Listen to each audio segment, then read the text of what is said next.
Kwa wapambanaji wote na watoto wa kimaskini tunaotafuta pesa au salari au ankara ili kesho tutoboe kimaisha au tuwe na maisha mazuri, either tuwe matajiri au tusiwe matajiri lakini tuwe na unafuu wa maisha.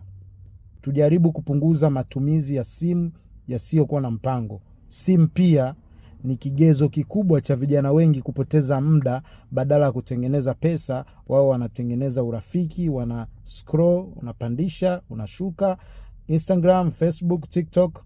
Hayo sio maisha ndugu yangu. Ule mwangaza wa simu unatosha kuua macho yako. Pili, inaua movement ya brain yako, yani ubongo wako unatumika slow. Usiniamini, tusiaminiane. Unijui, sikujui, lakini chukua hii kodi. Simu nayo ni tatizo kubwa ya kukurudisha nyuma kimaendeleo kama hauta control matumizi yake.